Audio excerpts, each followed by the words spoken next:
Sebelumnya di Battletoad The Heaven, kedatangan Kaisar Obat ke depan pagoda pembakaran api yang berasal dari halaman luar kota Jianan atau biasa dikenal dengan sebutan Black Corner membuat kekacauan tak bisa terhindarkan lagi.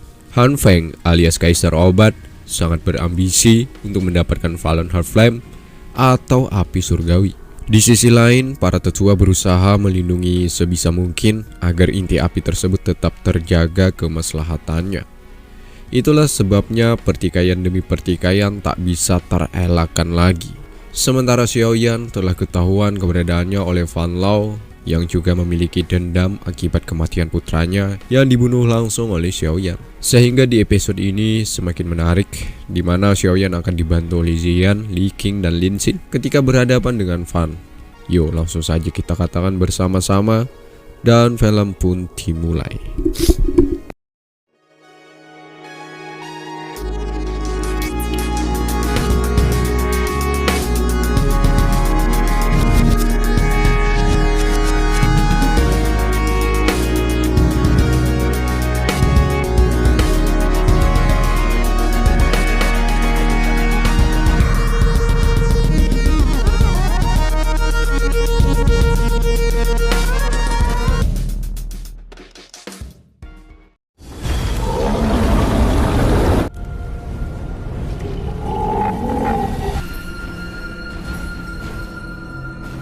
Pertarungan para tetua terus berlanjut. Terlihat tidak ada tanda-tanda siapa jua yang akan memenangkan. Artinya di kedua kubu baik para tetua maupun kelompok Kaisar Obat kekuatannya cukup berimbang. Jadi sangat sulit untuk memastikan si A atau si B yang akan menang.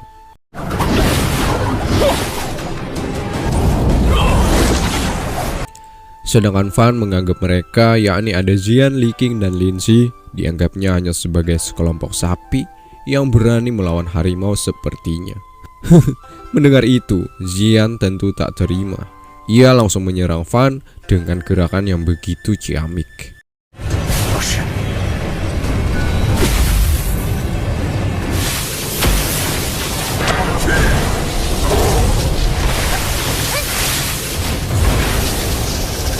Dengan serangan pembuka ini sudah cukup membuat Fan Lao menarik lagi ucapannya yang sebelumnya sempat meremehkan mereka bertiga. Ya, di mana Ziyan menambah lagi kecepatan serangannya sehingga sudah cukup membuat Fan Lao merasakan dampaknya.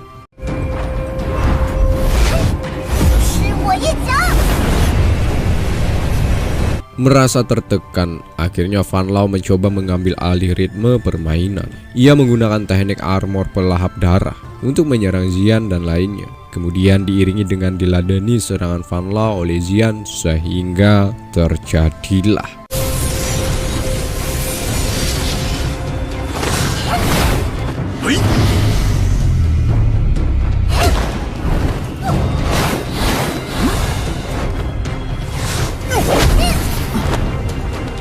Atas kejadian tadi, Ziyan mampu merusak cangkang pertahanan milik Fan Lao. Tidak sampai di sini saja, Ziyan terus menyerang Fan Lao dengan kecepatan kilatnya. Hal ini sudah cukup membuat decak kagum bagi Lin Xin juga Li King terhadap murid nomor 1 halaman dalam ini. Karena keasikan menyerang, Ziyan lupa pertahanan, di mana dengan tekniknya Fan Lao tak menyia-nyiakan kesempatan ini.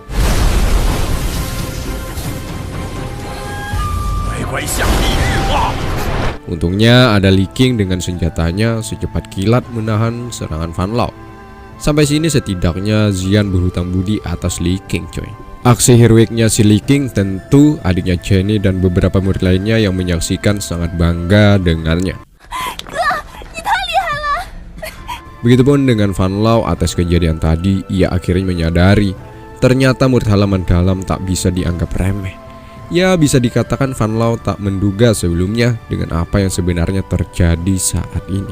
Ditambah lagi ada Lin Xin yang akan pamer kekuatan di hadapan Fan Lao. Fan Lao tak berdiam diri saja, ia juga meladeni serangan dari Lin Xin sehingga terjadilah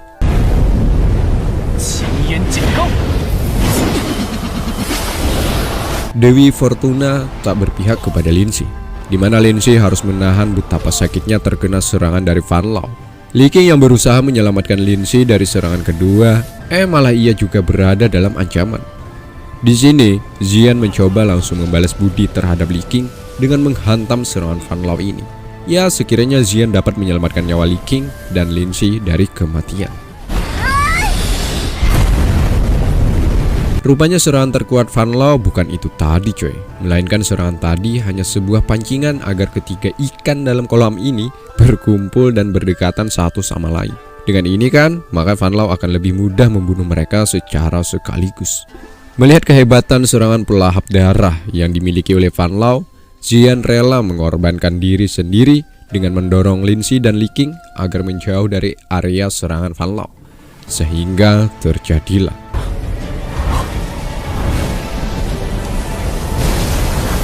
Xian pasrah karena kekuatannya bisa dikatakan berada di bawah kekuatan dari Fan Lao. Kini serangan terhebat Fan Lao sudah berada di ubun-ubun kepala Xian.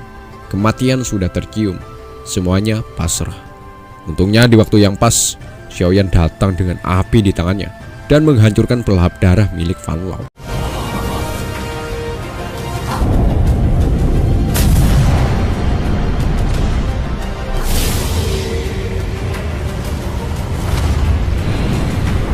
Pertarungan para tetua seketika terhenti setelah melihat kehebatan Xiaoyan ini. Maka dari itu Kaisar Obat diperingatkan sekali lagi agar secepatnya pergi meninggalkan tempat ini. Takutnya Kaisar Obat pulang nanti hanya membawa nama saja. Ya mana mau ya kan, Kaisar Obat pergi begitu saja. Karena tujuan awalnya ingin mendapatkan api surgawi yang terbilang sangat langka dan tak ternilai harganya ini. Tetua Agung pun demikian, sepertinya si emas dan si perak bukanlah tandingannya. Nah, jika terus berlama-lama, maka akan membahayakan Kaisar Obat ya kan. Maka dari itu ia berencana untuk mengakhiri permainan ini secepatnya. Xiaoyan ternyata saat ini sudah berada di ranah Du Huang coy. Itulah mengapa Xian terkejut karena Xiaoyan bisa dikatakan di atas dari kekuatannya. Namanya juga Xiaoyan, ia memiliki kelebihan dalam dunia kultivasi. Xiaoyan juga memberikan pil pemulih untuk Li King dan Lin Si agar secepatnya kembali ke kondisi semula.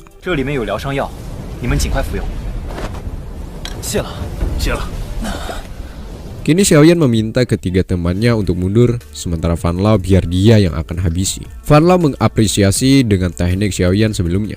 Pantas saja ya kan, putranya mati. Lantaran Xiaoyan memiliki rahasia yang begitu dalam. Begitupun dengan murid-murid lainnya, mereka mengakui seharusnya murid nomor 1 ialah Xiaoyan.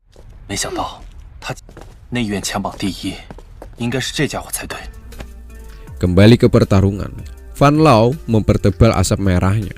Namun itu percuma karena Xiaoyan memiliki teratai api tingkat 19 yang dapat menyerap dan juga menyerang Fan Lao. Sehingga terjadilah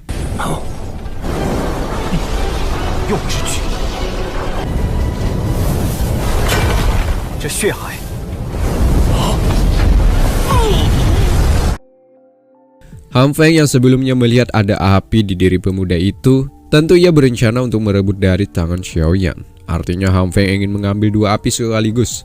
Nah, dengan tambahan satu api di dirinya, maka nantinya akan menambah kekuatan Han Feng dan para tetua bukan lagi tandingannya. Akibat serangan yang dilepaskan oleh Xiaoyan, membuat Fan Lao tersadar bahwa dirinya tak boleh kalah terhadap Xiaoyan yang notabene-nya kesatria yang baru saja berkembang. Jadi jika benar-benar kalah, apa kata dunia? Tentu reputasinya akan rusak di Black Corner ya kan? Maka dari itu Fan Lao akhirnya mulai serius untuk meladeni permainan Xiaoyan. Transformasi darah namanya. Xiaoyan bisa dikatakan sungguh luar biasa karena dapat memaksa Fan Lao mengeluarkan teknik rahasianya. Pertarungan cukup seimbang sehingga membuat suasana sangat mendebarkan. Di tengah pertarungan, Fan Lao sedikit lengah sehingga Xiaoyan menggunakan teknik teratai api sehingga terjadilah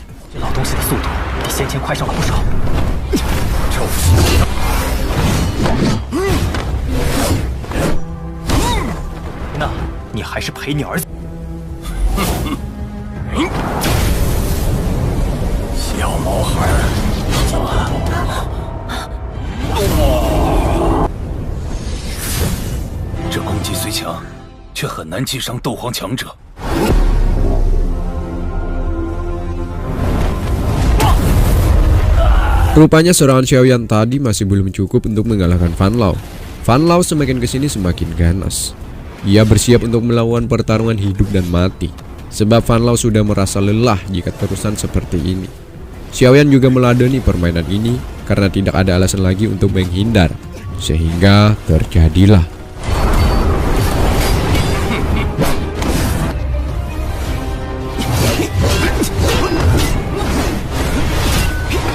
luar biasa. Kata itulah yang dilontarkan baik tetua maupun si kembar, bahwa Xiaoyan termasuk Duhuang yang begitu muda. Dengan usianya yang terbilang masih belia ini, maka kedepannya ada harapan untuk menjadi manusia terkuat di dunia. Siapa lagi kalau bukan Xiaoyan? Dimana Fan Lao setelah melihat kemampuan Xiaoyan bertarung, ia hanya bisa menghindar dan lari dari serangan Xiaoyan. Tak luput, Fan Lao juga terkena serangan yang dilepaskan oleh Xiaoyan.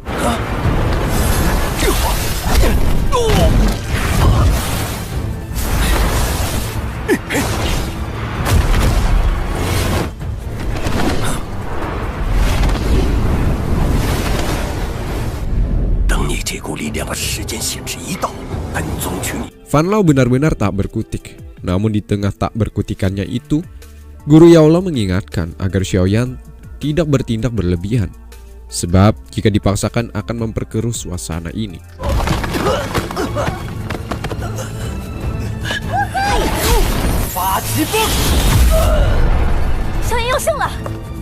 Di sela-sela Xiaoyan akan memberi sebuah pelajaran sebagai efek jera, tiba-tiba sang naga dapat menghancurkan segel dan berusaha untuk keluar.